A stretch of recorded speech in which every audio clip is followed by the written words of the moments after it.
Well, everyone, we'll get started here in about 2 minutes.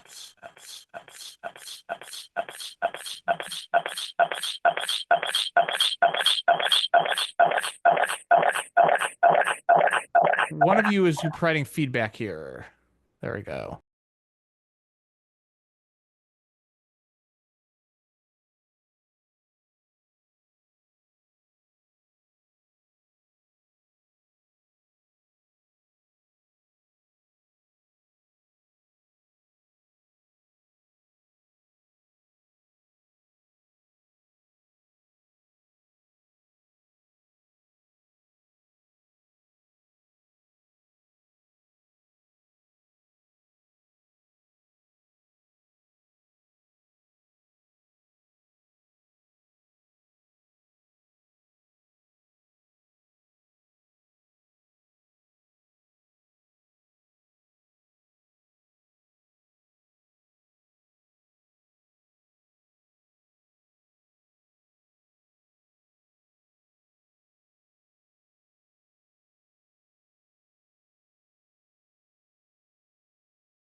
All right, everyone. Welcome. Very large crowd here. Congratulations to all of you. You've passed the test. You've chosen the correct and best presentation for this final slot. My name is David Montgomery. I'm the host of the Siècle History podcast, but you're not here to watch me because I'm not doing a talk. I just get to introduce these excellent panelists. Uh, so we have, uh, sorry, getting a message. Yes, we have the partial historians here. Peter Greenfield, aka Dr. G, was raised by a she-wolf and has gone on to found the most Roman of podcasts. She's an academic, teacher, writer, and all-around cat lover. I presume that are those descriptions in no particular order. And can often be found laughing at the foibles of ancient Romans. And her dumpling choice is Xiaolong Bao, which I encourage you to talk about once you get going here in a second. Uh, we also have Fiona Radford, aka Dr. Rad, who clawed her way to the airwaves amidst a turbulent podcast landscape. Partnering with the intellectual giant that is Dr. G, she co-founded a podcast while also teaching, writing, and also laughing about ancient Romans. You may be sensing a theme. Fiona, unfortunately, is tragically allergic to all dumplings, which honestly seems like we need to do a deep dive on that right now. But regardless, I will hand it over to you guys. Feel free to drop questions in the chat, and we'll have a Q&A at the end of the talk. Dr. G, Dr. Rad, take it away. Thank you. Thank you so much. All right. I assume people can hear me, so I'm just going to go for it. Welcome, everybody. We're going to start with an acknowledgement of the country and start by paying our respects. So today we are coming to you from the lands of the Bidjigal and the Darug peoples of the Eora Nation. The Eora Nation extends across Greater Sydney. It's bordered by 3 rivers, the Hawkesbury River to the north, the Darebin or the Nepean to the west, and the Georges River to the south. We offer our respects to elders past and present. from these lands and the connected lands across this continent. And we also pay our respects to the elders, past and present, of the lands that you are coming from as well. Thank you so much, Dr. G. And now it's time to begin the mystery. We've got our detective hats on. Let's Wearing this little moustache. All right. So, deception has often been a feature of history. For a profession that's meant to be about the truth, this may seem like an odd thing for us to say. Few historians would open their work by telling their audience that they intend to lie to them. But if we think of deception as something that includes selective use of evidence, an unspoken bias that colours an account, or all the many choices involved in constructing history, well, that might result in a less than truthful account. Lots of historical accounts could be considered deceptive if we apply these criteria, including the majority of sources from ancient Rome. Living in a place where criticizing the emperor could be a death sentence is not conducive to brutal honesty. Even works written after a regime change might be tempted to go too far in order to curry favor. As if the questionable perspectives of our authors were not enough to contend with, there is always the incomplete state of much of the evidence that has survived. This means that the truth can be hard to find around even the most high profile of deaths. You've probably seen his beautiful face. Sometimes he's called the most beautiful man in the history of humankind.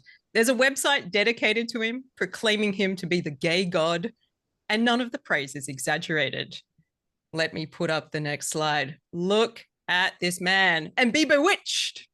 His name is Antinous, and his likeness can be found across the Roman Empire, sometimes as a young man, sometimes as a god. Why are there so many sculptures of Antinous? It's not just because he was handsome, but because he was beloved by the Emperor Hadrian, and the affair ended all too soon. One day in 130 CE, Hadrian and Antinous were on a cruise on the Nile. The next day, Sorry to interrupt. People are not seeing slides. Ooh, now, can I share the slides? Would be a tragedy. It would be a tragedy to not share the slides. I know, Antinous is just such a hottie. Can you see the slides? I can see the slides. Excellent. Look at this man. Be bewitched. Don't make me repeat myself. He's so beautiful. Look. So one day they are on a cruise on the Nile. Sounds great. But the next day, Antinous is dead. The circumstances are enough to warrant bringing in Hercule Poirot to solve the case. Or Sherlock Holmes, thank you very much. For a man with such a recognizable face, we know little about Antinous' backstory. We can't even be sure when he was born. He's often described as an ephebe, a youth, or a myrakian, an adolescent, which would make him a teenager. Antinous seems to have been around 20 when he died. Certainly his many sculptures and portraits, as you can see, are wrinkle-free. Where he came from is easier to establish. Antinous was a native of Claudiopolis in Bithynia, modern-day Turkey.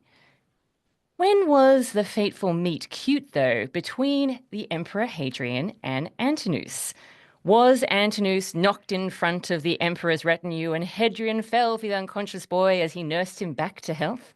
Did they share a cross-empire car ride, initially hating each other, but then fell in love after years of friendship?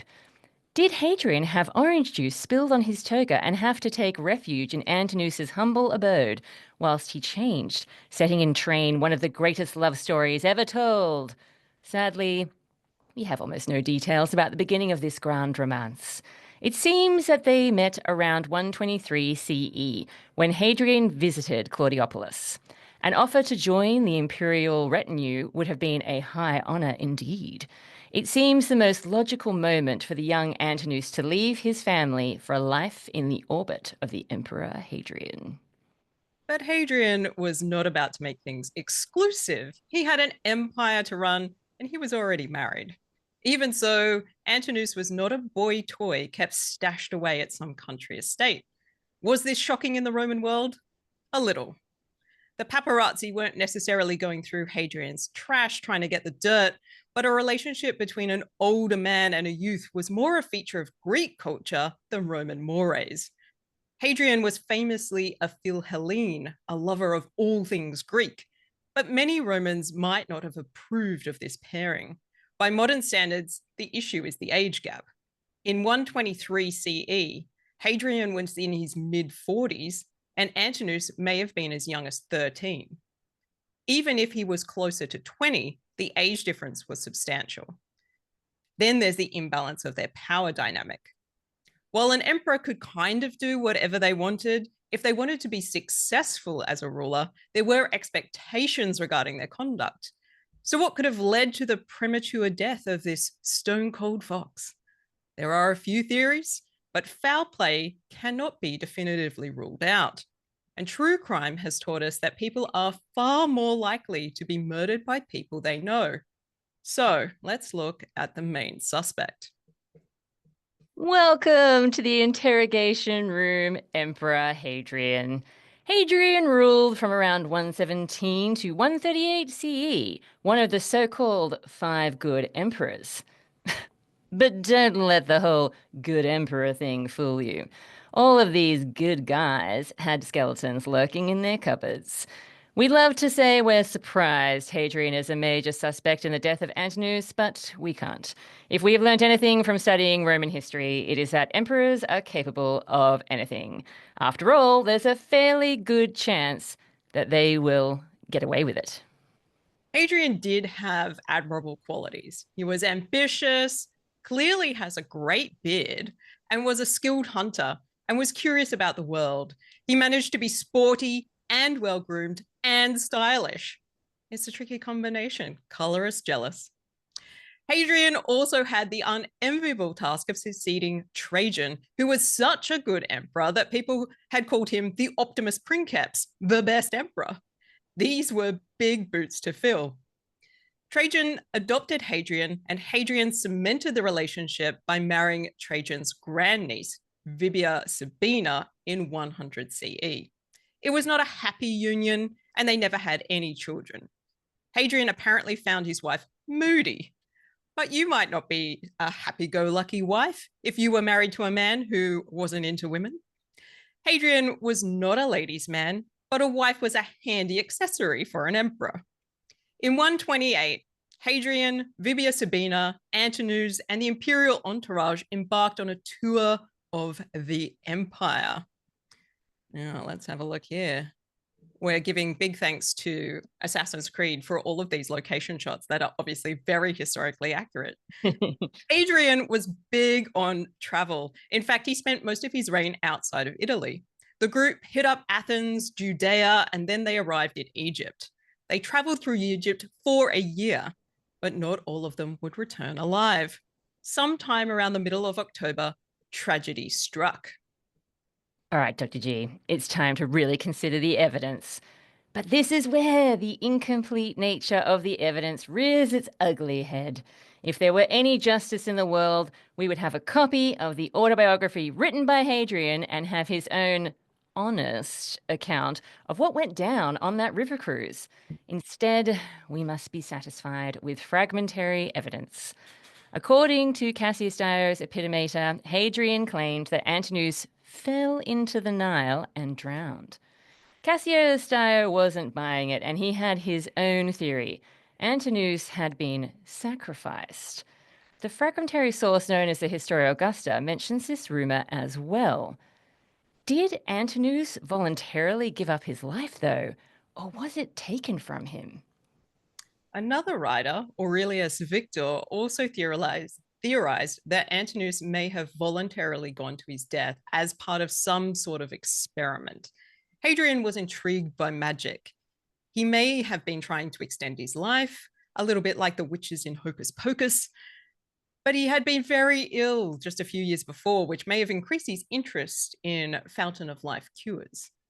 Could Antinous have voluntarily offered his life to save Hadrian's? It was well known that anyone who drowned in the Nile was given divine honors, and Hadrian did make sure Antinous was deified. But it was not normal practice for a boy from a country town with no official position to be deified, which suggests something special about him or the manner of his death. The timing of his death is suggestive.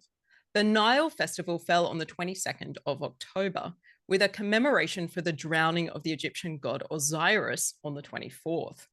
Sacrifices were part of the event, but a human sacrifice would have been a very big deal.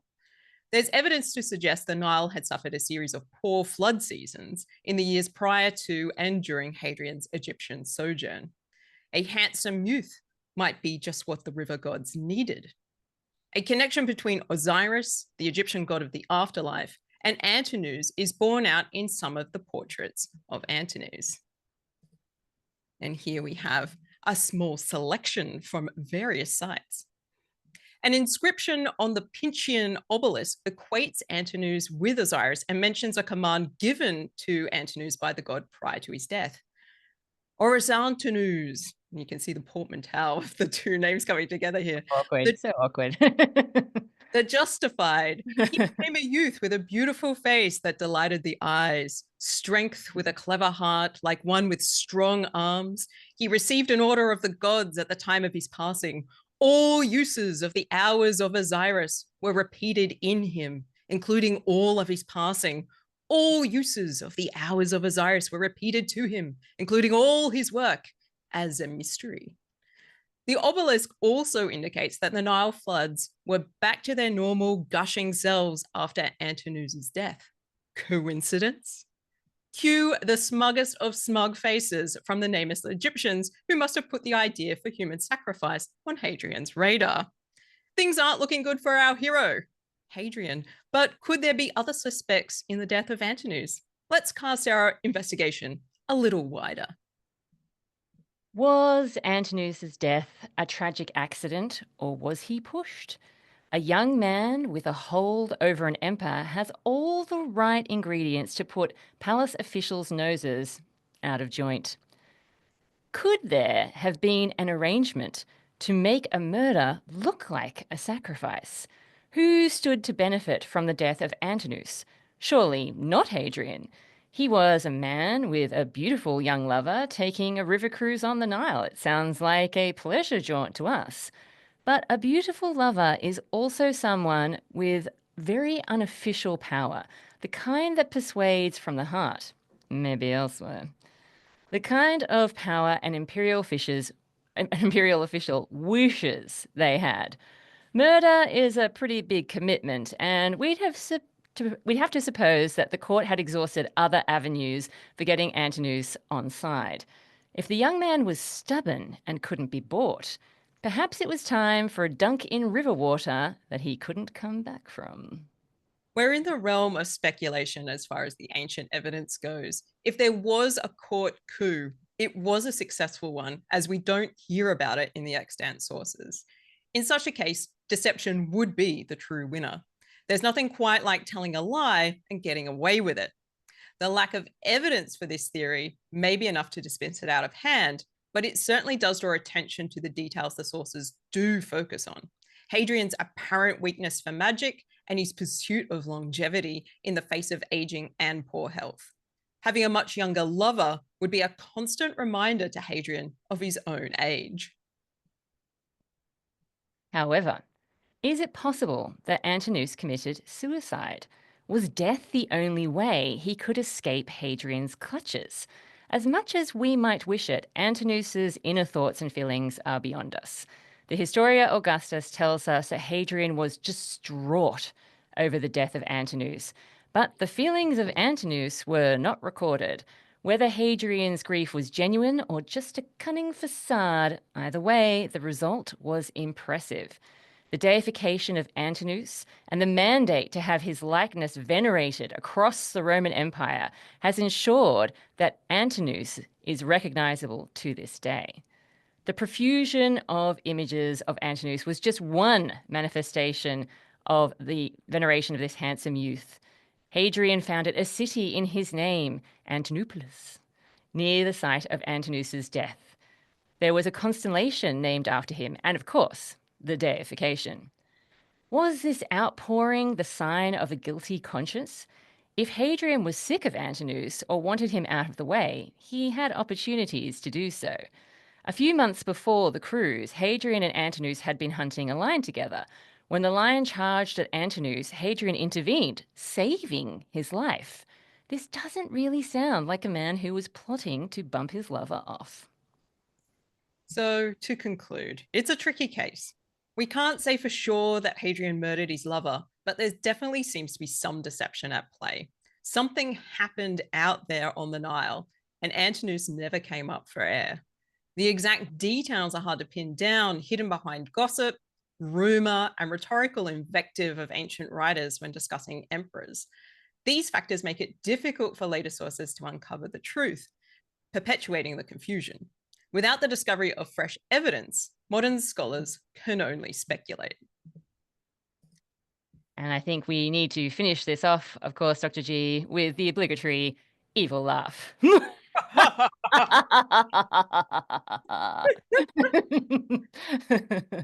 It remains unsolved. It does. All right. If you guys have questions, put them in. In the meantime, we have a poll functionality, so I'm going to put up a poll and let people get the audience guess what they want. Yeah. Doug is asking if was the body recovered? Sadly not. Yeah, that's a good way to disappear, ruin the evidence. Exactly. Were they weighted down with stones? Maybe. Do they slit his throat before they push him in? That's how you do a good human. Or was he given sacrifice. something, in his drink, make him less responsive? What do we got? Three options: accident, murdered by Hadrian, murdered by someone else. Mm-hmm.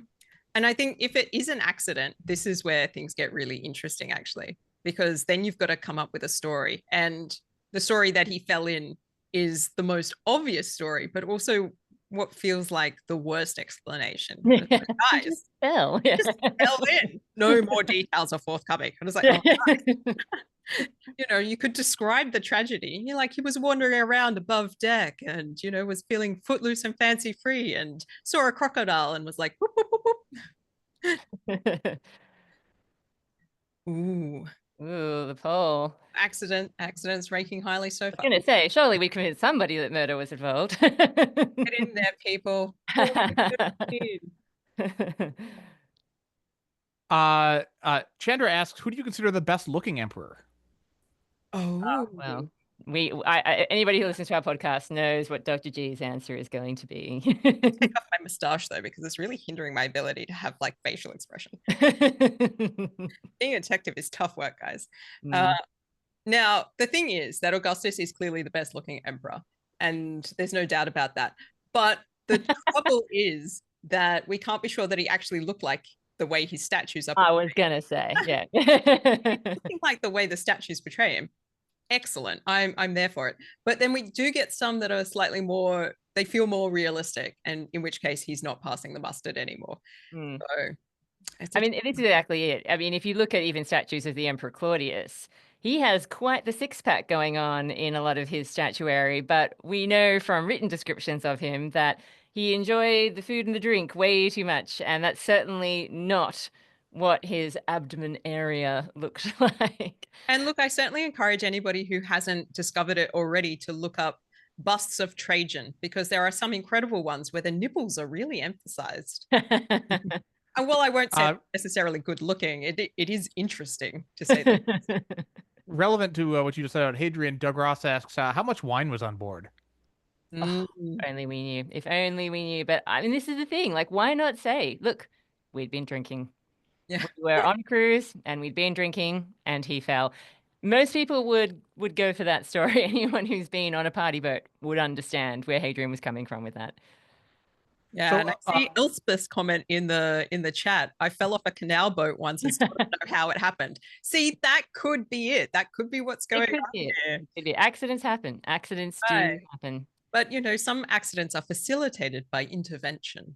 And I do wonder about the palace official side of things. And we do not have evidence to suggest one way or the other that they might be involved. But the idea that the power dynamics that surround emperors in the 2nd century is very bound up in the court structure. And it's like, obviously, the emperor has to have a relationship with the Senate, but the unofficial channels of power are really quite something.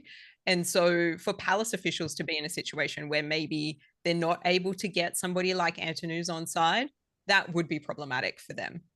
And I think that's a really interesting angle, because it's not something our sources would tend to record necessarily unless something gets leaked. So And this is the thing, it could have been something that was really successfully kept very quiet.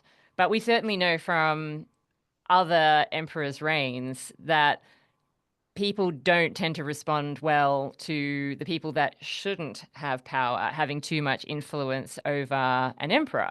And a boy lover would be exactly one of those types of people who really shouldn't have influence over the ruler. And they would be, the traditional elites would be thinking of themselves as very much the people that should be in control of that situation. And Hadrian obviously does seem to have been kind of head over heels. So it would be a matter of concern, I think. It's a bit like Claudius, I suppose, with his wives, and we have far more detail and narrative around that aspect of history. But if you think about how much our sources paint Claudius as someone who was, under the sway of these wives and what a problem they have with it, I think it would have been kind of a similar situation. So, my topic is the modern era, 18th, 19th centuries, and royal favorites are still a thing there, and Yes. including and people getting upset at royal favorites. And there are certain, murdering them is certainly one thing that happens to royal favorites by their rivals or opponents. There are other ways of dealing with them, package them off as an ambassador to somewhere. Can you talk just a little bit more about uh, other Roman emperors? I assume other Roman emperors have had royal favorites.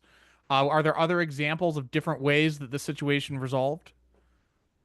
Yeah, definitely. So I think the Julio Claudians come up for this as well. So we've been thinking a lot recently about Nero and his relationship with a gladiator, Spiculus. I was just thinking that. Spiculus definitely became one of Nero's favorites. And it's problematic because gladiators are considered persona non grata, really, in terms of the social hierarchy of Rome. So for Nero to bring a gladiator into his inner circle and to lavish things upon him is going to put people's noses out of joint. So how does he then protect his favorite while also keeping up that level of relationship? And there's a reasonable sort of gossipy assertion that maybe they were also lovers. And so you get this whole sort of situation that happens a lot with Roman emperors, where they bring people into their circle and they try to keep them close, they try to look after them. And we're not really sure how these things end up. Often these people end up being pushed aside through other power plays. Spiculus manages to outlive Nero, but we're not sure for how long. So, I mean, it works out kind of okay for him to a point, but his fate is relatively unknown as well. I see your question, Zoe. What sort of evidence outside of a written confession would we need to find to weigh the evidence more firmly towards murder?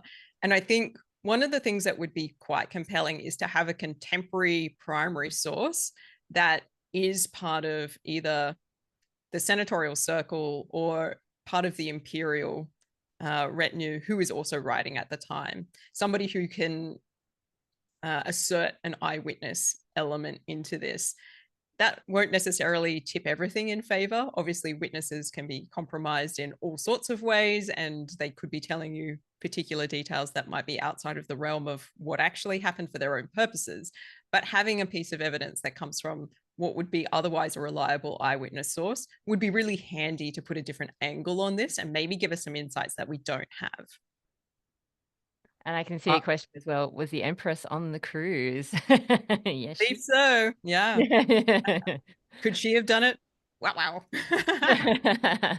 I'm not sure it would in her interest, though, to be honest. Janine asks about Roman swimming abilities. Was the ability to swim widespread, rare? What do we know about that? Look, some Romans could swim, but it's not like they had swim school. So it's not like every child goes through a rigorous process. And if you think about the Roman baths, they adopt those from the Greeks. So, and that's not about swimming either. That's about Bobbing around in himself. filth. Yeah, hanging around in the shallow end of the pool. Yeah. Yeah, and I think the thing is as well, we're not trying to play down the idea that if Antinous had fallen in, that the Nile is necessarily an easy place to get out of. When you describe something as a river, I think sometimes it sounds, less treacherous than the ocean or something like that. But the Nile is obviously a very powerful body of water, and there are also dangerous animals residing in the Nile. So it's not that we're trying to say that that would have just been, oh, a quick dunk and then straight back out again. But it does also seem just a little suspicious. You would feel that for the Emperor's favorite, that there would have been concerted efforts to save him, perhaps. You would think. Oh, and hippos, yeah. Those hippos, yeah. They Yeah. look calm and collected, but then they go for you.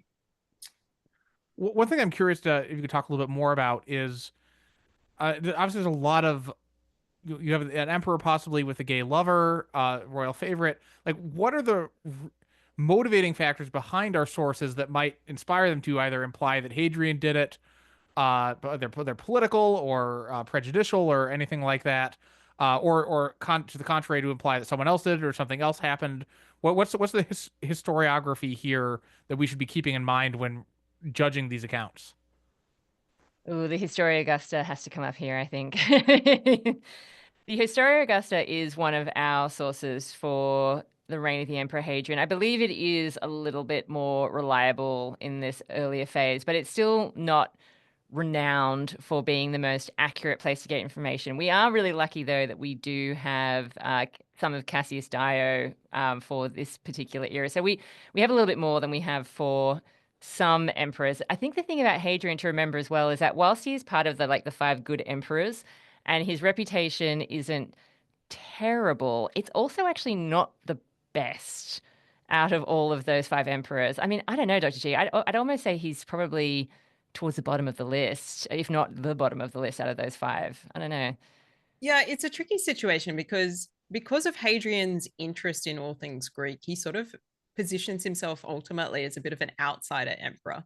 And he clearly isn't feeling the vibe in Rome. Like, he tries to spend as little amount of time there as possible. And this is one of those early signs that Rome is changing and the way imperial power also works is changing. And we're going to see that increasingly as we get into the 3rd and 4th century, where emperors spend very little time in Rome and sometimes don't even turn up for the official event, which would inaugurate them as emperor. So Hadrian is really sort of kickstarting this whole touring emperor kind of business. And the empire is big enough at this stage to facilitate that. There's plenty of things that need to be looked at, and there's nothing quite like having the big honcho boss turn up. It's not going to be a surprise to anybody. They'll know he's coming. They move so slowly, but that's the kind of thing where, like, what kind of emperor is Hadrian? And this increasing interest in Greek culture and Greek mores. He gets inducted into the mysteries at Eleusis, for instance. All of these sorts of things aren't necessarily going to curry him any favor with Roman senators, for instance. And it's those senatorial accounts that often color what we know about emperors. And this feeds into the bigger issue of imperial invective, which is happening right from the very beginning of Augustus onwards, where there's various tropes and negative things that you might say about an emperor in order to color people's perception of them. And definitely sexuality comes into that in a big way. Political and sexual invective are intertwined when it comes to imperialism. And he is not the first, nor will he be the last, accused of engaging in things that might be considered effeminate by Roman standards as a way of trying to question his masculinity and his capacity for rule. So the fact that he's openly engaging in this relationship with Antinous, and then when it's over, doubles down on it in such a significant way. He's basically commissioning sculptures across the empire. This is the figure that we have the most sculptures for, that we can recognize as a distinct individual, which is incredible because it's not an emperor. It's this young man who is beautiful, clearly. and that, I think, is really fascinating because he's not taking necessarily that invective to heart. he is still adamant in sort of creating his own structures around this and really facilitating that deification and leaning into it. And it doesn't get him murdered. He continues to rule. So it's not enough to get him out of the way as emperor either. No, as I say, he's not terrible, but it is really interesting because, as you say, sometimes we do get a lot of this political and sexual invective being mixed together in ancient Rome. But it's really clear that it's not coming out of nowhere. It's not like they're making this up with Hadrian. This is a real thing. Clearly, we have all this archaeological evidence to back up the fact that he obviously was really into Antinous.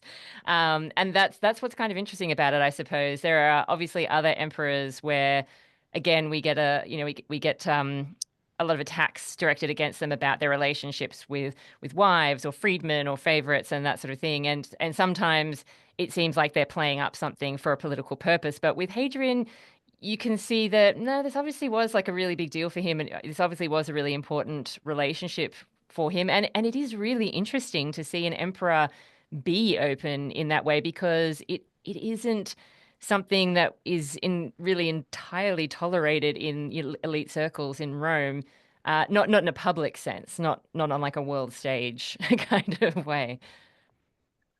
One thing that you talked about a little, but might be interesting to talk about a little bit more is the unusual fact that they were on the Nile in the first place. And you sort of hinted that the place of Rome is the central place for emperors, and the empire in general was changing. But what I recall from my much more scanty knowledge of Roman history is that Hadrian's tour was sort of groundbreaking at the time of visiting, and not because you were commanding an army in war, but just for fun. Uh, which, as we all know from these whodunits, exotic location is often key for These are the requirements. setting here. But what can we take away from the fact that Hadrian was on this unprecedented imperial grand tour? I think it really does show you the way that empire can be shaped by the emperor. So he's in a situation where he's following Trajan, and Trajan has done an excellent job of expanding out the borders just a little bit further.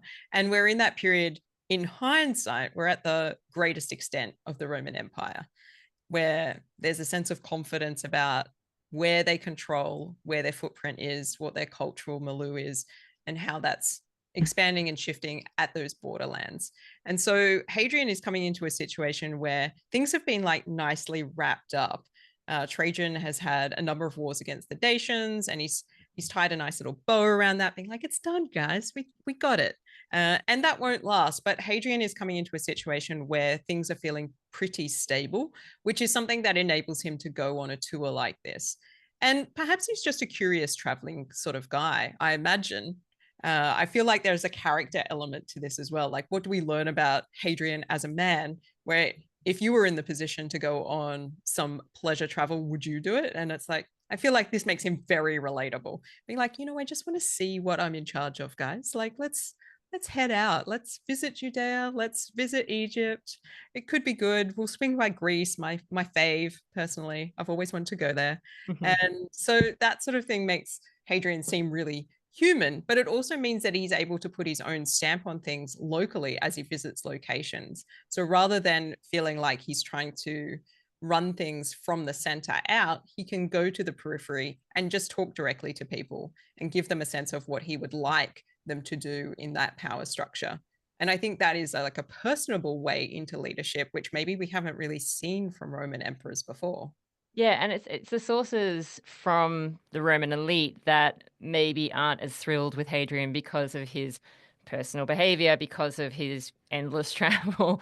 But we have to remember that we don't have as many sources from people who are out in the areas that he's visiting. It would be wonderful to have some, amazing narrative histories of what happened when the Emperor Hadrian came to town.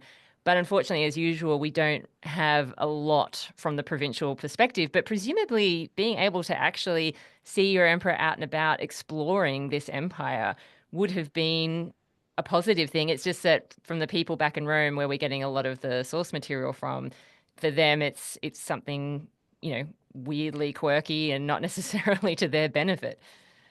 It's interesting that he's doing this, given that in a few centuries, sort of after the collapse, one of the dominating features of the post-Roman states is going to be itinerant kingship, where the Mm. kings don't have a fixed residence and are moving around all the time because they have to, both for logistical reasons and for political reasons, that your power extends where you show up. And here we have Hadrian doing this. Should this be seen as just a quirk, or is there a political or maybe a socioeconomic or like a big structural reason that might maybe explains with it, maybe the relative decline of importance of Rome economically or something like that that might explain why he's doing this? Well, funnily enough, You have just 3 minutes. yeah, sorry. Just on that point of much like when you get the later itinerant sort of kingship, we do actually have some people who are like, "Oh my God, the emperor's coming to town. How on earth are we going to afford to put up the retinue?" Because it is a headache for, I say, oh, it would have been really positive, but for some people, it's like, oh my God, this is a massive logistical nightmare and so expensive. I don't need this right now. I think it is an interesting challenge of empire as well. Like, how do you do it and how do you conduct it? And every Roman emperor is kind of figuring it out for themselves in their own way. And it's quite possible that part of the reason for this travel is to really put in check what might be some of the interesting things happening with the financials at the periphery. Because often what has been happening throughout the first century CE is that people have been prorogued into positions and just sent out for really goodly chunks of time and being like, this is the province you're in charge with, do as you will. And the great example that we see of this coming in the second century is actually Pliny the Younger, who is working under Trajan, and he is sent out to the east, and he often writes back to Trajan, and we're lucky to have those letters where he's always seeking some additional advice about how to go about making a decision, how to make sure that he does things correctly. And even though there's going to be a couple of months in between him sending a letter and him getting a reply from Trajan, he seems to take that time to ask for that advice. But there's going to be other people on the ground who have the same power as Pliny the Younger, which is basically you're acting on behalf of the emperor. You have carte blanche to do what you need to do, who are going to be making other kinds of decisions and not seeking advice. So it is a useful mechanism for Hadrian to go out and just check in to see how people are doing business and to reiterate how he would like that business to be done in his name. All right. Well, we are at time. So Dr. G, Dr. Rad, they're the partial historians. Check out their podcast. Thank you very much. We have one final plenary session from the history of the Second World War and history of the Great War. So everyone go check that out. And I believe there might also be a social hour after that. So thank you, everyone, and see you all at the next session. Thank Thank you you so much so for much. coming. Bye.